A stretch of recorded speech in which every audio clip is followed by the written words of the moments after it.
La mission parlementaire pour le Fonds monétaire international et la Banque mondiale OCITA, le centre d'innovation et de technologie de la NACAD de Yamoussoukro, des magasins de stockage de noix brutes à ceux des produits finis, en passant par le décortiquage, le tri ou l'emballage, toute la chaîne de production passée au crible.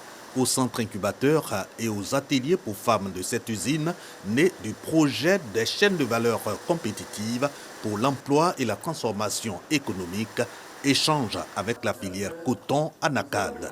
Effectif, temps de travail, conditions de vie des femmes évoquées. L'usine traite annuellement 6 000 tonnes. Le nombre d'employés est 380-390, dont 70% de femmes. Vous avez visité l'usine, vous avez vu comment l'ANACAD donne du travail aux femmes. Et c'est comme ça dans le monde entier. C'est vraiment extrêmement important l'industrie de la transformation de la noix de cajou pour les ménages, pour les foyers, parce que vous savez bien que ce que les dames gagnent, c'est pour le foyer. Cette librairie, la propriété d'un bénéficiaire du projet Emploi Jeunes et Développement des compétences. À la délégation, Kofi présente ses 2 salariés et confie l'amélioration de ses conditions de vie. J'ai été financé à hauteur de 474 000. J'ai commencé avec la vente des œufs. Ça a permis que j'ai été responsable et je me suis marié aujourd'hui et j'ai créé des magasins de portables et ensuite une librairie. Aujourd'hui, j'ai une secrétaire que je paye, j'ai des personnes que je paye. Cap sur le Sénat. À la présidente de l'institution, la mission parlementaire révèle que le PGDEC et le PC7 illustrent l'impact des financements de la Banque mondiale et du FMI sur les populations ivoiriennes. Nous savons aussi que vous avez pour objectif d'accroître l'emploi, surtout l'emploi des femmes et des jeunes. La délégation a été particulièrement impressionnée par les conditions de travail. Pour conclure, je dirais que ça a été une visite très intéressante.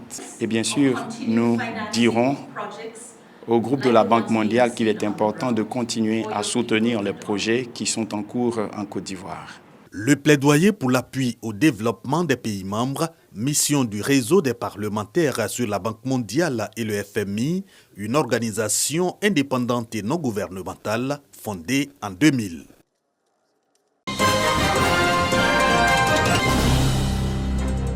La propriété intellectuelle, un outil nécessaire à l'atteinte des 17 objectifs de développement durable établis par les Nations Unies, notamment l'éradication de la pauvreté, les consommations et productions responsables.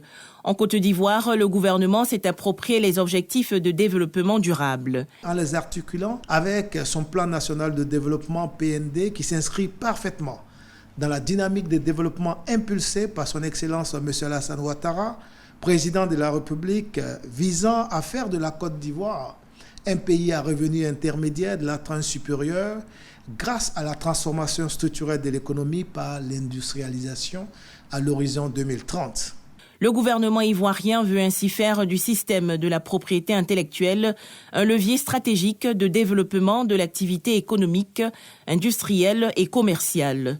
Cela se traduit par les activités de portée structurante réalisées durant ces 2 dernières années dans ce domaine, notamment l'intérêt accordé à la labellisation de nos produits de terroir, à savoir l'attiéké des lagunes, le pain baoulé et le café des montagnes de Mans. Le processus de labellisation du Made in Côte d'Ivoire en cours pour contribuer à renforcer le positionnement des produits ivoiriens sur les marchés régionaux et internationaux. La Côte d'Ivoire, premier pays en termes de label d'indication géographique et faisant partie des 3 meilleurs déposants de titres de propriété intellectuelle à l'Organisation africaine de la propriété intellectuelle, invite les opérateurs économiques à s'approprier les mécanismes de la propriété intellectuelle et à utiliser les droits qui en découlent pour bâtir des entreprises plus fortes et compétitives.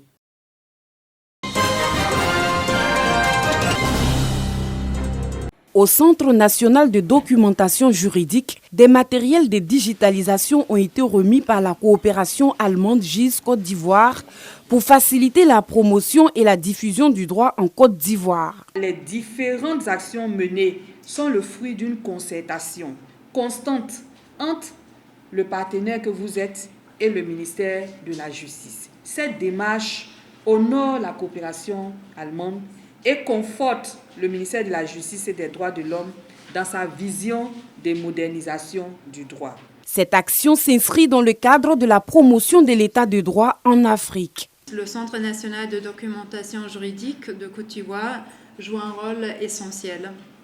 En associant à sa bibliothèque physique une plateforme numérique, le CNDG a marqué un pas important dans la modernisation et démocratisation de l'accès aux sources de droit.